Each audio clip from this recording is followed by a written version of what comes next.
সুপ্রভাত বন্ধুরা। আজ ২১ এপ্রিল মঙ্গলবার। শুরু করছি চিন্তনের মুখ্য বার্তা। আজকের মুখ্য বার্তার বিশেষ বিশেষ বিভাগগুলি: আন্তর্জাতিক সংবাদ, দেশের সংবাদ, রাজ্যের সংবাদ এবং খেলার সংবাদ। আন্তর্জাতিক সংবাদ। আমেরিকা এবং ইরানের মধ্যে চুক্তি নিয়ে অনিশ্চয়তা তৈরি হয়েছে। তার মধ্যেই মঙ্গলবার সন্ধ্যায় শেষ হচ্ছে দুদেশের মধ্যে হওয়া সংঘর্ষ বিরতির সময়সীমা। তারপরে কোন দিকে পরিস্থিতি গড়াবে তার একটা ইঙ্গিত দিলেন মার্কিন প্রেসিডেন্ট ডোনাল্ড ট্রাম্প। সোমবার তিনি স্পষ্ট জানিয়ে দিলেন, যদি কোনো চুক্তি ছাড়াই যুদ্ধবিরতি শেষ হয় তবে প্রচুর বোমা বিস্ফোরণ শুরু হবে। যুদ্ধবিরতির মেয়াদ শেষ হয়ে যাওয়ার পর কি হবে? এক সাক্ষাৎকারে এমনই প্রশ্ন জানতে চাওয়া হয়েছিল ট্রাম্পের কাছে।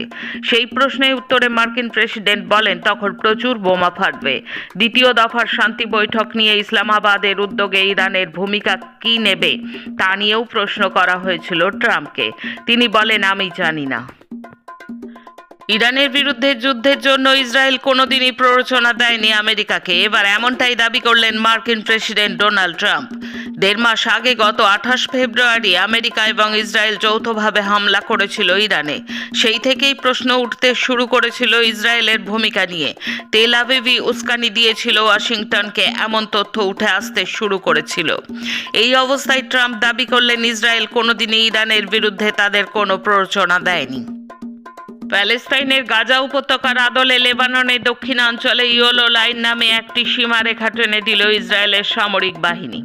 লেবাননে এই ধরনের সীমারেখা টানার ঘটনা এটাই প্রথম। গত বৃহস্পতিবার ইসরায়েল লেবাননের মধ্যে 10 দিনের যুদ্ধবিরতি চুক্তি কার্যকর হওয়ার পর এই সংক্রান্ত একটি ঘোষণা ইসরায়েলি সেনাবাহিনী করে। শনিবারের বিবৃতিতে ইসরায়েলের সামরিক বাহিনী বলেছে, গত 24 ঘন্টায় দক্ষিণ লেবাননের দক্ষিণে অবস্থানরত তাদের সেনারা যাদের শনাক্ত করেছে তারা যুদ্ধবিরতির শর্ত লঙ্ঘন করে উত্তর দিক থেকে এই সীমারেখার দিকে এগিয়ে আসছিলেন। ইসরায়েলি সেনারা নিয়মিত এই সীমারেখার কাছে আসা যে কোনো ব্যক্তিকে লক্ষ্য করে গুলি চালিয়ে যাচ্ছে। পাশাপাশি ইয়েলো লাইনের অন্তর্গত এলাকা নিজেদের নিয়ন্ত্রণে নিয়ে শত শত বাড়িঘর ধ্বংস করে দিচ্ছেন তারা। যুক্তরাষ্ট্রের নিউ ইয়র্ক সিটির মেয়র জোহরান মামদানি এবং প্রাক্তন সাবেক মার্কিন প্রেসিডেন্ট বারাক ওবামা শনিবার ব্রঙ্কসের একটি শিশু যত্ন কেন্দ্রে হাজির হয়েছিলেন। এটি ছিল তাদের প্রথম সামনাসামনি দেখা। এদিন দুজন একান্তে সংক্ষিপ্ত বৈঠকও করেছেন। মামদানি নিজেকে ডেমোক্রেটিক সোশ্যালিস্ট হিসেবে পরিচয় দেন। তিনি মেয়র নির্বাচনের প্রচার চলার সময় প্রতিশ্রুতি দিয়েছিলেন, নির্বাচিত হলে নিউ ইয়র্কে প্রথমবারের মতো সার্বজনীন শিশু সুরক্ষা কর্মসূচি চালু করবেন।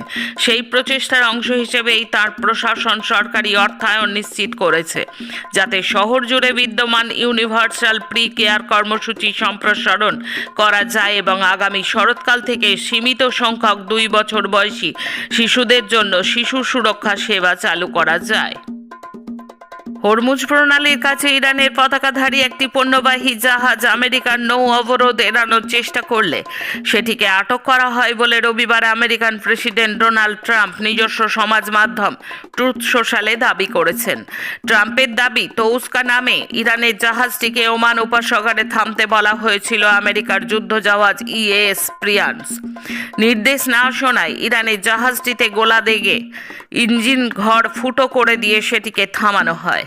জাহাজে তল্লাশি চলছে। ইরান যদিও সরকারিভাবে এই বিষয়ে এখনো কিছু জানায়নি। আসছি দেশের খবরে। প্রধানমন্ত্রী নরেন্দ্র মোদীর বিরুদ্ধে আদর্শ নির্বাচনী আচরণবিধি ভাঙার অভিযোগ তুলে নির্বাচন কমিশনে চিঠি পাঠালেন দেশের 700 জন বিশিষ্ট নাগরিক।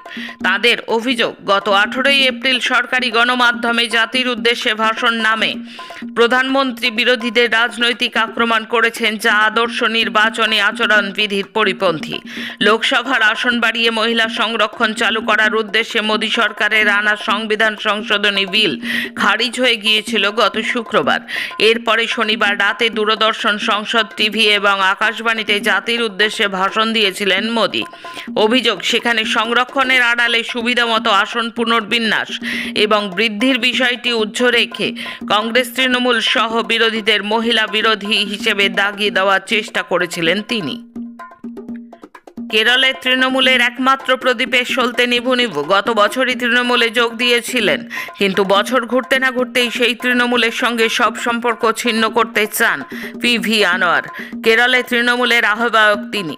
তবে সোমবার সাংবাদিক বৈঠকে আনোয়ার জানিয়েছেন, তৃণমূলের কেরল শাখা পশ্চিমবঙ্গের শাসক দলের সঙ্গে সমস্ত সম্পর্ক ছিন্ন করবে।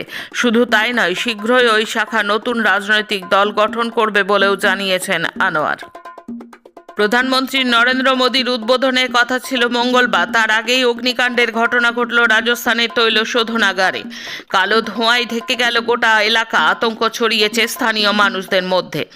জানা গিয়েছে, সোমবার সকালে রাজস্থানের বালোত্রার পাঁচপাদ্রার তৈল শোধনাগারে আগুন লেগে যায়। এই শোধনাগারটি রাজস্থান সরকার এবং হিন্দুস্তান পেট্রোলিয়াম কর্পোরেশন লিমিটেড যৌথভাবে পরিচালনা করছে। এটি দেশের প্রথম গ্রিনফিল্ড রিফাইনারি কাম পেট্রোকেমিক্যাল কমপ্লেক্স। 2013 সালের 22 সেপ্টেম্বর এই শোধনাগারের ভিত্তিপ্রস্তর স্থাপন করেছিলেন কংগ্রেস নেত্রী সোনিয়া গান্ধী। সেই সময় রাজস্থানে কংগ্রেসের সরকার ছিল, মুখ্যমন্ত্রী ছিলেন অশোক গেহলট। একের পর এক বন্ধ হয়ে যাচ্ছে কারখানা। খোদ মোদির রাজ্যে শ্রমিকদের লাঠিপেটা করল পুলিশ। 20% শুল্কের চাপে এমনিতেই সুরাটের বস্ত্র ও গয়না শিল্পে আকাল চলছে। পশ্চিম এশিয়া যুদ্ধের আবহে রান্নার গ্যাসের প্রবল সংকট যেন গোদের ওপর বিস্ফোরা হয়ে দেখা দিয়েছে। ভাইব্রান্ট গুজরাটের শিল্প বাণিজ্য ক্ষেত্র ধুঁকছে। রাজ্যের বিজেপি সরকার এই পরিস্থিতির মোকাবিলা করতে ব্যর্থ হয়েছে।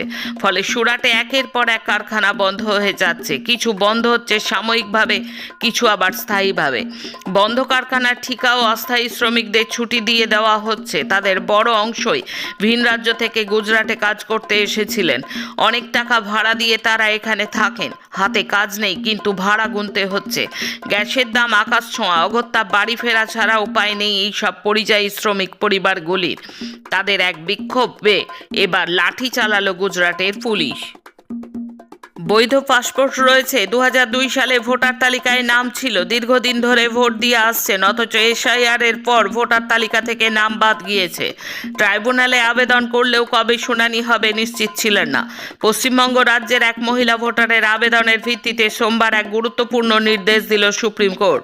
ভোটার তালিকা থেকে বাদ পড়া ওই মহিলার আবেদনের ভিত্তিতে ট্রাইব্যুনালকে আউট অফ টার্ন বা অগ্রাধিকারের ভিত্তিতে দ্রুত শুনানি করার নির্দেশ দেওয়া হয়েছে। একই সঙ্গে রাজ্যের ভোটার তালিকায় বিশেষ সংশোধন প্রক্রিয়ার এবার আপিল ট্রাইব্যুনালের কাজ নিয়ে প্রশ্ন তোলা হলো।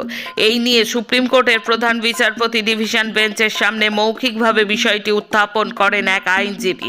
এরপরেই সোমবার সুপ্রিম কোর্ট জানিয়ে দেয়, ট্রাইব্যুনালের কাজ নিয়ে তারা এই দিনে কলকাতা হাইকোর্টের প্রধান বিচারপতির কাছ থেকে রিপোর্ট চাইবে। ফের উত্তপ্ত মণিপুর। আন্দোলন রুখতে কারফিউ জারি হলো ইম্ফলে। টানা 10 বছর ক্ষমতায় বিজেপি। গৌহাটিতে অকাল বৃষ্টিতে কোমর সমান জল, মৃত এক, গৃহহীন বহু মানুষ। জম্মুতে খাদে পড়ে গেল বাস, মৃত 21, জখম 51।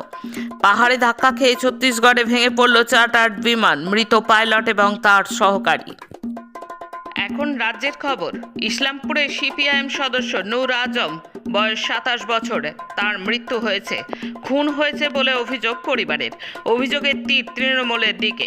ইসলামপুরের প্রার্থী শামী খানের মনোনয়ন থেকে শুরু করে প্রচারে সব সময় ছিলেন নূর। তারপর থেকেই তৃণমূলের হুমকির মুখে পড়েছিলেন। সোমবার দুপুর 2টোতে এক তৃণমূল সমর্থক তাকে বাড়ি থেকে ডেকে নিয়ে যায়। তারপর থেকে কোনো খোঁজ খবর পাওয়া যাচ্ছিল না। সন্ধ্যায় বাড়ি ফিরে এসেই আতঙ্কে ভুগতে থাকেন। পাগলের মতো করছিলেন নূর। এই পরিস্থিতিতে বাড়ির লোকজন তাকে ইসলামপুর হাসপাতালে নিয়ে আসার পরে মৃত্যু হয় নূর আজমের। বাড়িতে মা, স্ত্রী, ছোট শিশু রয়েছে, সকলেই বাকরুদ্ধ। ইসলামপুরের সিপিআইএম প্রার্থী শামী খান, পার্টি নেতা গৌতম বর্মন, পার্টির এরিয়া সম্পাদক আব্দুল করিম হাসপাতালে রয়েছেন। এখনো পর্যন্ত থানায় লিখিত অভিযোগ জানানো হয়নি। শামী খানের অভিযোগ, চক্রান্ত করে নূর আজমকে খুন করেছে বিরোধীরা। নূরের মৃত্যুর খবর চাউর হতেই গুঞ্জরিয়া এবং ইসলামপুর এলাকার সিপিআইএম কর্মীরা ইসলামপুর মহকুমা হাসপাতালের সামনে জমায়েত করতে শুরু করেন। শামী খান ঘটনাস্থলে উপস্থিত হন। রেশন দুর্নীতি তদন্তে নাম জড়ালো বসিরহাটের প্রাক্তন তৃণমূল সাংসদ ও অভিনেত্রী নুসরত জাহানের। প্রাক্তন তৃণমূল সাংসদকে তলব করল কেন্দ্রীয় তদন্তকারী সংস্থা ইডি। আগামী 22শে এপ্রিল তাকে সিজিও কমপ্লেক্সে হাজিরার নির্দেশ দেওয়া হয়েছে। 2023 সালে ফ্ল্যাট দেওয়ার নামে কোটি কোটি টাকা দুর্নীতির ঘটনায় সেই সময়ে তৃণমূল সাংসদ নুসরত জাহানকে তলব করেছিল কেন্দ্রীয় তদন্তকারী সংস্থা ইডি। সেই সময়ে এই দুর্নীতির কারবার চলেছিল। তখন এই সংস্থা seven sense infrastructure private limited board of ডিরেক্টরসের অন্যতম সদস্য ছিলেন নুসরত জাহান। এই সংস্থাটি 2011 সালে মার্চ মাসে তৈরি হয়। প্রতারিতরা অভিযোগ জানিয়েছিলেন কলকাতা পুলিশের কাছে, আদালতেও মামলা করেছিলেন। আদালত সমন পাঠিয়েছিল নুসরত জাহানকে। যদিও তিনি সাংসদ, তিনি দিল্লিতে ব্যস্ত, তাই হাজিরা দিতে পারবেন না বলে আদালতে জানিয়েছিলেন। তখন বীরভূম জেলার মুরারই বিধানসভা কেন্দ্রের অন্তর্গত রাজগ্রাম পঞ্চায়েতের মোহনপুর আদিবাসী গ্রাম বর্তমানে তীব্র জলসংকট দেখা দিয়েছে। সরকারি প্রকল্পের অধীনে কোটি কোটি টাকা খরচ করে গভীর নলকূপ ও পরিকাঠামো তৈরি করা হলেও গ্রামবাসীদের পানীয় জলের সমস্যার কোনো স্থায়ী সমাধান হয়নি। এলাকাটি পাথুরে এবং খরাপ্রবণ হওয়ায় গ্রীষ্মকালে ভূগর্ভস্থ জলের স্তর অনেকটাই নিচে নেমে যায়।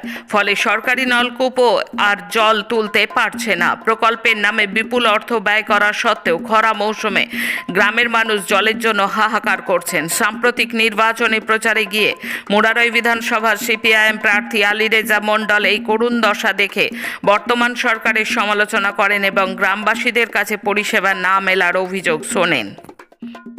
কাউকে ফোনে, কাউকে মোবাইলে, টেক্সট মেসেজে, কাউকে বা মুখোমুখি। রাজ্যে বিধানসভা ভোট পর্ব শুরুর আগে নির্বাচন কমিশনের আধিকারিকদের একাংশের তরফে বিভিন্ন থানার ওসি এবং মহকুমা পুলিশ আধিকারিকদের কড়া হুঁশিয়ারি দেওয়া হয়েছে বলে রাজ্যের মুখ্য নির্বাচনী আধিকারিকের দপ্তর সূত্রের খবর। আইন শৃঙ্খলা পরিস্থিতির অবনতি হলে বা কোনো পুলিশ আধিকারিকের বিরুদ্ধে পক্ষপাতিত্বের অভিযোগ উঠলে কমিশন কঠোর ব্যবস্থা নেবে, এমন ইঙ্গিত দেওয়া হয়েছে। ভোট পর্ব অবাধ ও শান্তিপূর্ণ রাখতে পুলিশ প্রশাসনকে সর্বোচ্চ সতর্ক থাকার নির্দেশ দিয়েছে কমিশন। উল্লেখ্য, প্রতি নির্বাচনেই নির্বাচন কমিশন পুলিশ প্রশাসনকে নিরপেক্ষ থাকার জন্য সতর্ক করে থাকে। কিন্তু এবার ভোট ঘোষণার আগেই এই ধরনের কড়া হুঁশিয়ারি বিশেষ গুরুত্বপূর্ণ বলে মনে করছেন রাজনৈতিক পর্যবেক্ষকেরা। শেষে খেলার খবর।